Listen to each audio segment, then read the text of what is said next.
사랑하는 서문교회 성도 여러분, 샬롬. 3월 30일 수요일 아침 말씀 시간입니다. 지난 주일 예배 광고 시간에 말씀드렸던 것처럼 저는 지난 주일 저녁부터 엊그제 월요일 오후까지 1박 2일로 노회 임원 수양회를 다녀왔습니다. 올해 임원으로 섬기시게 된 귀한 목사님들과 함께 찬양하고 말씀 듣고 또 뜨겁게 기도했을 뿐만 아니라 많은 대화와 교제를 통해 서로를 더 깊이 알아갈 수 있었던 매우 은혜로운 시간이었습니다.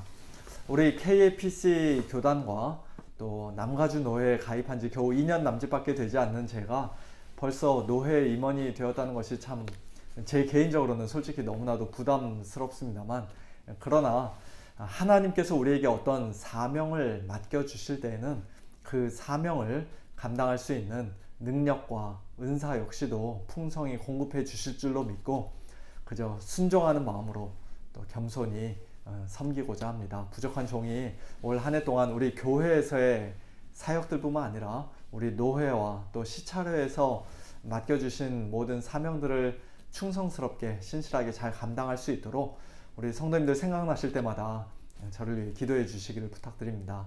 또 지난주 토요일에는 교회 몇몇 장로님들과 집사님들께서 교육관 앞 옛날 놀이터 자리를 곡괭이질 해가며 땅을 아주 고르게 만들어 주셨는데요.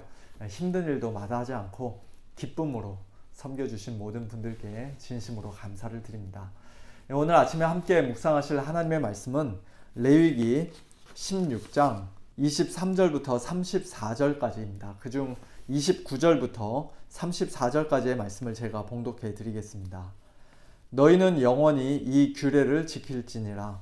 일곱째 달 곧 그 달 10일에 너희는 스스로 괴롭게 하고 아무 일도 하지 말되 본토인이든지 너희 중에 거류하는 거류민이든지 그리하라.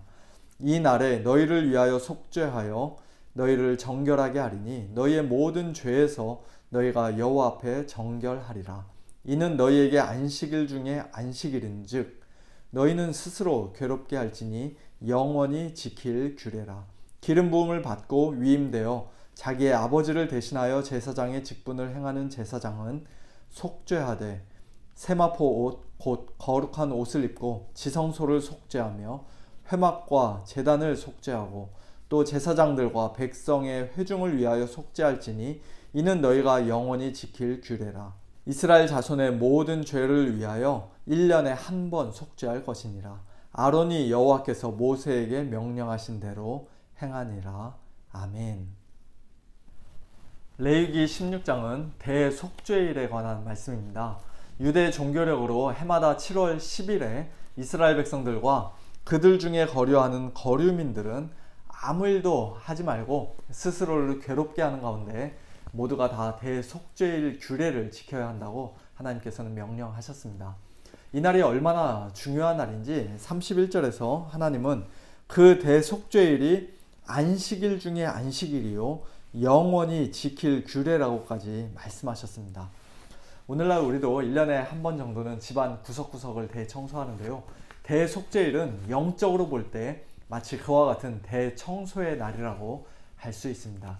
1년 내내 아무도 들어갈 수 없었던 지성소를 속죄하여 정결하게 하는 날이며 거룩한 회막과 제단도 속죄하고 또 제사장들 자신을 위하여 그리고 백성의 회중을 위하여 즉 이스라엘 자손의 모든 죄를 위하여 속죄하는 날이 바로 대속죄일이기 때문입니다. 이 대속죄일에 이스라엘 모든 백성들의 죄를 속하기 위한 대표적인 두 가지 의식이 어제 본문에 자세하게 기록되어 있었습니다. 하나는 순염소 한 마리를 속죄 제물로 잡아 대제사장이 그 피를 가지고 휘장 안에 지성소 안에 들어가 그 피를 언약궤 뚜껑 즉 속죄소 위와 속죄소 앞에다가 뿌리는 의식이고, 또 하나는 아론이 그의 두 손으로 살아있는 염소의 머리에 안수하여 이스라엘 자손의 모든 불의와 그 범한 모든 죄를 소위 아사셀 염소라고 하는 그 염소에게 전가한 후 멀리 광야로 그 염소를 내보내는 의식입니다. 이 두 가지 의식을 통해 하나님께서는 이스라엘 백성들의 모든 죄를 그리고 오늘 우리의 죄 역시도 어떻게 사해 주시고 용서해 주시는지 마치 그림으로 그리듯 생생하게 보여주셨습니다. 범죄한 이스라엘 백성이 원래는 마땅히 피 흘려 죽어야만 하는데 그들 대신에 죽임을 당한 속죄 제물의 피로 말미암아 이스라엘 백성이 하나님께 속죄함을 받고 정결하게 되었다라는 사실을 하나님께서 분명히 알려주셨을 뿐만 아니라 또한 그들의 모든 죄를 한 몸에 짊어진 아사셀 염소를 광야로 멀리 내보내는 그 의식을 통해 하나님께서는 이스라엘 백성들의 죄를 마치 동이 서에서 먼 것처럼 멀리 옮기시고 그 죄를 다시는 기억도 하지 않으신다는 사실을 확증해 주셨습니다. 이 두 마리의 순염소는 우리가 이미 잘 알고 있듯이 예수 그리스도 한 분 안에서 온전히 성취되었지요. 오직 흠없고 점없는 어린 양 같은 그리스도의 보배로운 피로 말미암아 저와 여러분은 하나님께 대속함을 받고 구원을 받았습니다.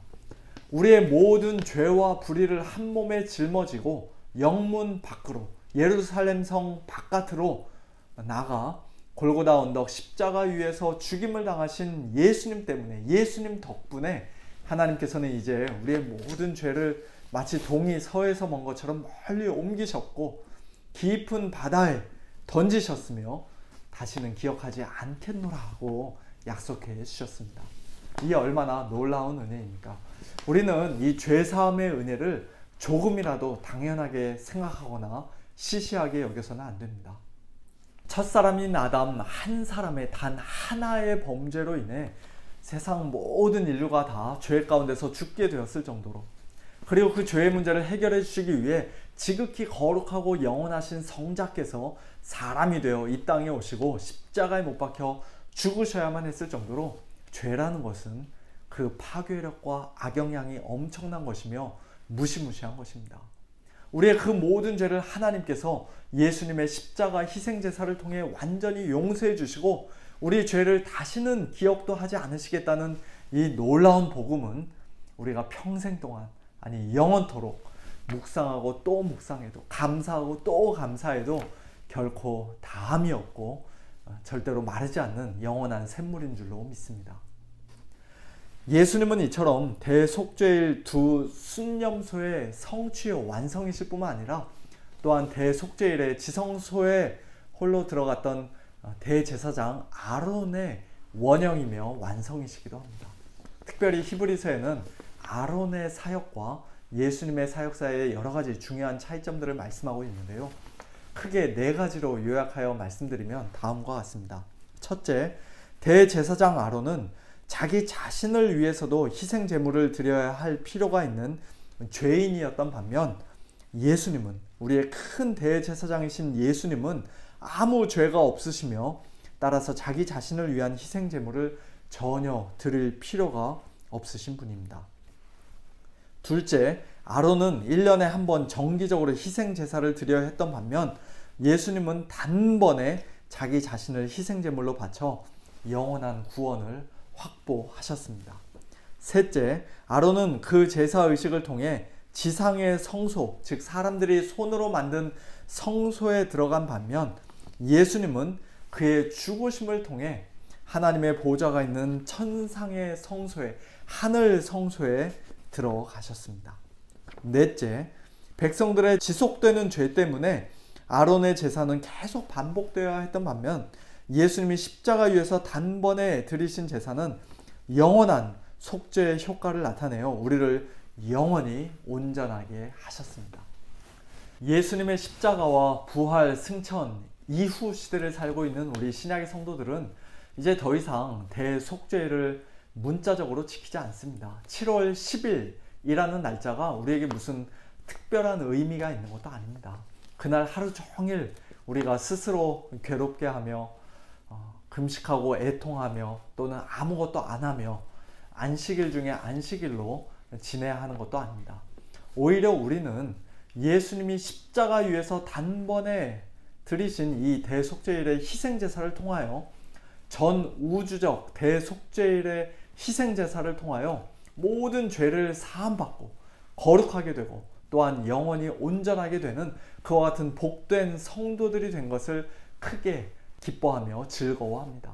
예수님이 십자가에 못 박히신 금요일을 슬픈 금요일, sad Friday가 아니라 오히려 좋은 금요일, good Friday라고 부를 정도로 우리 그리스도인들은 예수님 안에서 완전한 죄사함의 은혜와 풍성한 기쁨과 참된 안식을 선물로 받아 이미 이 땅에서부터 누리고 있는 자들입니다. 그리고 장차 새하늘과 새 땅, 새 예루살렘 성에서 가장 완전한 형태로 가장 풍성하게 영원하게 누릴 그와 같은 가장 복된 자들입니다. 오늘 하루도 우리의 모든 죄를 사해 주신 하나님의 놀라운 은혜에, 예수님의 십자가 사랑에 크게 기뻐하고 감사할 뿐만 아니라 이제 곧 다가오는 고난주간과 부활주일도 우리 주님을 더욱더 깊이 묵상하고 뜨겁게 사랑하는 가운데 경건하게 준비하는 우리 모두가 다 될 수 있기를 예수님의 이름으로 축원합니다. 함께 기도하겠습니다. 하나님 아버지 감사합니다. 옛날 구약 이스라엘 백성들이 1년에 한 번 대속죄일에 멀리서 희미하게 바라보고 또 모형적으로 그림자로서 맛볼 수밖에 없었던 예수 그리스도의 십자가의 은혜를 오늘 저희들은 그 실체가 되시는 예수님 안에서 선명하게 바라보고 날마다 풍성히 맛보며 누리며 살게 하시니 참으로 감사를 드립니다. 하나님 아버지, 예수님 안에서 저희들의 모든 죄를 완전히 용서해 주신 하나님의 그 놀라운 은혜를 저희들 단 한순간이라도 당연하게 여기며 살지 않도록 저희들의 마음을 날마다 새롭게 하여 주시고 예수님의 사랑으로 오늘도 저희들을 강권하여 주시옵소서. 예수님의 십자가 보혈로 오늘도 저희들의 마음을 적셔 주시고 저희들의 마음을 부드럽게 녹여 주시고 또 저희들의 마음을 정결하게 씻어 주셔서 오늘도 죄와 싸우되 피 흘리기까지 힘써 싸우며 대항하는 저희 모두가 될 수 있도록, 그래서 모든 일에 넉넉히 이기는 저희들 될 수 있도록 하나님 아버지 은혜를 베풀어 주시옵소서. 오늘도 여러가지 삶의 어려움 속에서 특별히 육신의 연약함 가운데서 고통받고 있는 사랑하는 우리 성도님들을 하나님 아버지 기억하여 주시고 위로하여 주시고 강건케 하여 주시며, 또한 계속되는 전쟁으로 인해 하나님께 울부짖으며 도움을 구하고 있는 우크라이나 국민들을 하나님 아버지 불쌍히 여겨 주시고 도와 주시옵소서. 모든 것 주님께 맡겨드리며 살아계신 예수님의 이름으로 기도하옵나이다. 아멘. 지난 주일 광고 시간에 말씀드렸던 것처럼 오늘 최선자 권사님께서 수술을 받으십니다. 우리 권사님을 위해 또 수술을 집도하는 의사를 위해 우리 성도님들 기도해 주시면 감사하겠습니다. 샬롬.